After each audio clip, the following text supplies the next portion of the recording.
하나님 아버지 은혜를 감사합니다. 오늘도 우리를 불러주셨사오니 주님 말씀을 통하여 이 하루를 시작하게 하옵소서.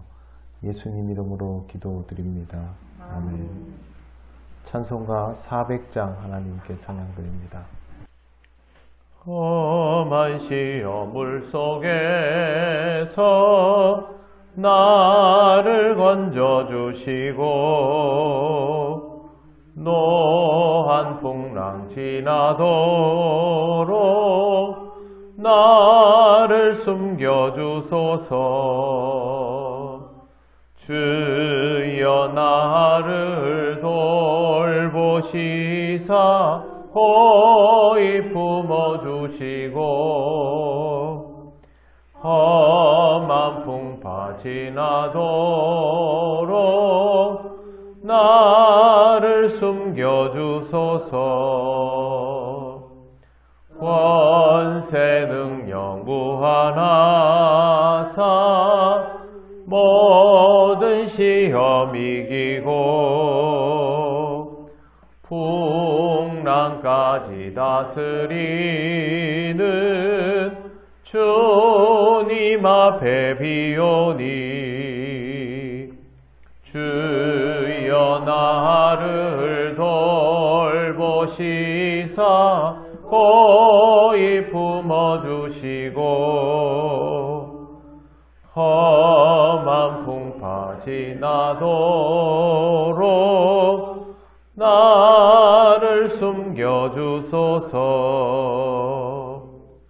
죄악 길에 빠진 이 몸 캄캄한 데 헤매며 부르짖는 나의 원 들으소서. 내 주여 주여 나를 돌보시사 호히 품어주시고 험한 풍파 지나도록 나를 숨겨주소서. 아멘. 하나님 말씀 로마서 1장 29절입니다. 다같이 봉독하겠습니다.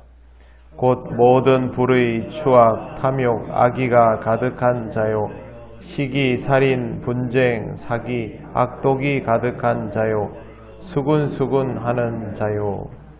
아멘. 네, 지금 하나님을 마음에 두기 싫어하는 사람들에게서 나타나는 것들에 대하여 바울이 언급한 것을 함께 보고 있습니다. 네, 오늘은 시기입니다. 시기는 질투라고도 부르는데 인간의 감정 중에서 가장 쉽게 노출되는 죄악입니다. 비슷한 단어가 있습니다. 푸도누는 젤로스와 달리 자신이 소유하지 못한 것을 다른 사람에 대해서 시샘하는 겁니다. 어떤 것에 대한 열망을 가진 것을 젤로스라고 하면 이건 어떤 것에 대한 열망이 아니라 타인이 가지고 있는 것에 대한 열망입니다. 그걸 시기, 질투라고 부릅니다. 혹시 살리에리 증후군이라는 거 들어보셨습니까? 예전에 모차르트 관련 영화가 나왔을 때에 정말 노력해서 성공한 음악가가 되었던 살리에리가 천부적인 재능을 가지고 있던 모차르트를 보면서 자괴감을 느끼고 또 그런 감정들을, 시기하는 감정들을 가지게 되었던 것을 빗대어서 이와 같은 시기의 감정을 살리에리 증후군이라고 부릅니다. 이런 사람은 단순히 누군가를 부러워하거나 스스로 자괴감에 빠지는 데 멈추지 않고 다른 감정을 가지게 되는데 독일 사람들이 이걸 샤덴프로이테라고 부릅니다. 이게 어떤 거냐 하면 샤덴이라는 말은 불행이라는 말이고 프로이테라는 말은 기쁨인데 타인의 불행에서 내가 기쁨을 느낀다. 이게 샤텐프로이테입니다. 시기 질투는 이런 감정이라는 것이죠. 시기 질투가 단순히 다른 사람을 보면서 저걸 내가 가졌으면 하는 생각에서 멈추는 것이 아니라 저 사람이 잘못된 것도 나에게는 기쁨이 되는 그런 상태로 발전이랄까요? 진화랄까요? 그렇게 변이 되어 나가는 것입니다.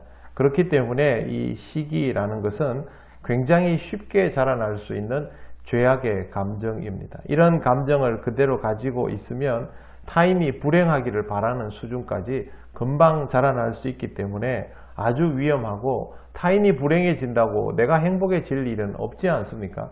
그동안 내가 그 사람을 시기하고 있다고 해서 그 사람이 가지고 있던 것이 그 사람에게서 떠났으면 내 것이 되는 것은 아니죠. 그럼에도 불구하고 그걸 좋아할 정도로 악한 감정이 된다는 것이죠. 사촌이 땅을 사면 배가 아프다라는 말 있지 않습니까? 별것 아니게 우리는 우스갯소리로 이야기하지만 사실은 그렇게 하면 안 되는 일인데, 우리의 일상에는 이런 감정들이 생각보다 쉽게 자라나는 것을 볼 수 있습니다. 의외로 교회에서 다른 사람에 대하여 불편한 감정을 가진 사람들이 적지 않습니다. 이건 다 결국 시기의 감정이 될 수 있고, 더 내버려 두면 타인의 불행을 기뻐하는 깊은 죄악의 수준까지 갈 수 있기 때문에 이것이 우리 신앙의 발목을 잡을 수 있습니다. 여러분 꼭 기억하시고, 다른 사람이 문제가 아니라 내가 죄를 짓는 일이 되어버릴 수 있으니까 그렇게 되지 않도록 유념하시기를 바랍니다. 살인에 대해서 말씀을 드리겠습니다. 예수님께서는 일반적인 의미로의 살인을 말씀하시지 않았습니다. 형제간의 불화한 것, 마음속에 분노하고 미움의 감정을 가지고 있는 것들도 살인의 범주에 포함시켜서 하셨습니다. 그래서 우리가 성경을 읽으면서도 일반적으로 예수님이 살인에 대한 해석을 하신 것이 굉장히 과한 해석이다 라고 평가하는 것이 일반적이었지만, 지금은 그렇게 보지를 못하게 되었습니다. 학교 폭력이나 직장에서의 집단 따돌림이나 군 부대 안에서의 폭력 등으로 인하여 자살하는 사례들이 끊이지 않고 나오고 있습니다. 세상이 아무리 21세기가 되고 진화한다 해도 이런 일들은 아직도 이어지고 있죠. 최근에 운동선수들 미투 문제가 굉장히 크게 불거지면서 아주 장래가 촉망되던 국가대표 선수들이 사실상 운동계에서 떠나는 이러한 일들이 일어나고 있습니다. 여러분, 당사자들은 어떻게 생각할까요? 과거의 일들에 대해서 내가 누군가를 죽였다 혹은 누군가의 인생을 망쳤다라고 생각할까요? 그렇게 생각하지 않습니다. 그냥 어릴 때 장난으로 그랬던 것이고, 내가 부릴 수 있는 권리들을 좀 부렸을 뿐인데, 운동하는 사람들끼리 그런 일들은 비일비재했거든요. 그런데 그거 가지고 뭐 그렇게 나오느냐. 하지만 상대방은 달랐죠.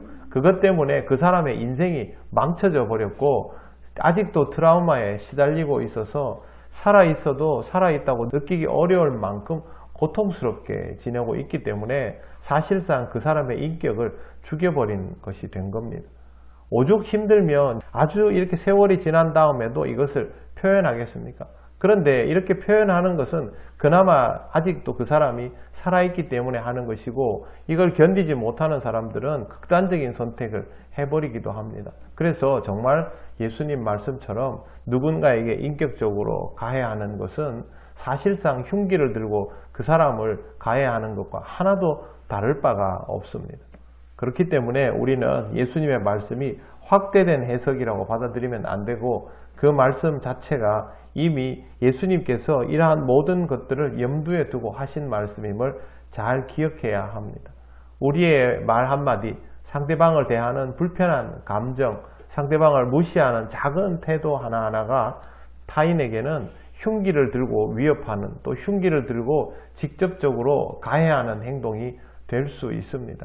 상처를 받아본 사람은 그 상처의 무게가 얼마나 큰지를 잘 알 겁니다. 사람이 기억력이 아무리 나빠도 자기 인생의 크나큰 상처, 그것도 뭐 맞은 것이 아니고 말로 입었던 상처는요, 세월이 아무리 가도 다들 기억하고 있습니다. 제가 예전에 여러분들에게 한번 수요일 저녁으로 기억합니다. 모두 눈을 감으시고 살아오면서 마음의 상처를 타인으로부터 받아본 분들은 손을 들어 보십시오. 그러니까 정말 한 사람도 안 빼고 다 손을 드시더라고요.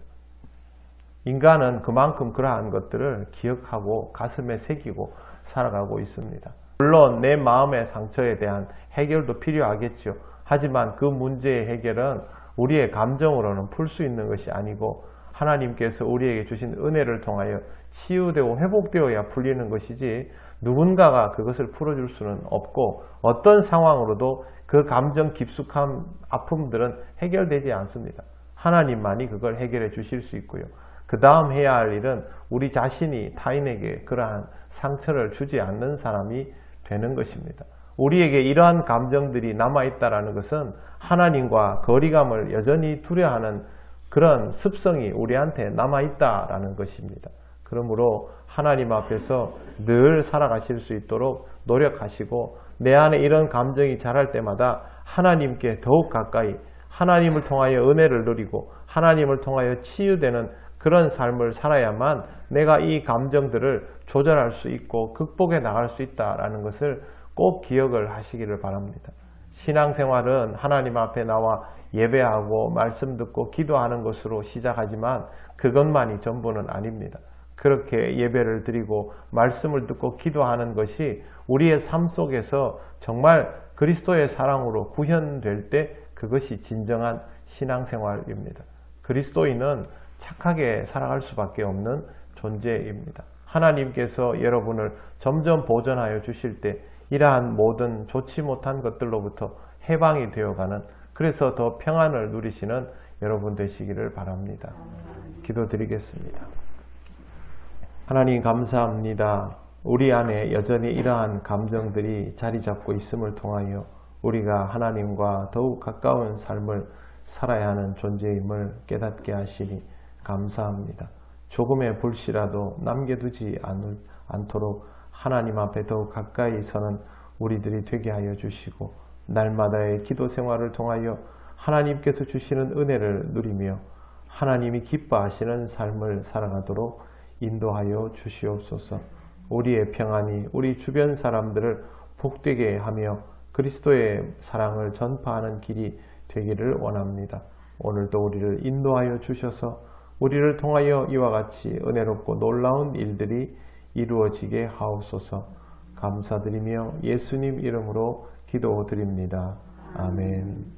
하늘에 계신 우리 아버지, 아버지의 이름을 거룩하게 하시며 아버지의 나라가 오게 하시며 아버지의 뜻이 하늘에서와 같이 땅에서도 이루어지게 하소서. 오늘 우리에게 일용할 양식을 주시고 우리가 우리에게 잘못한 사람을 용서하여 준 것 같이 우리 죄를 용서하여 주시고 우리를 시험에 빠지지 않게 하시고 악에서 구하소서.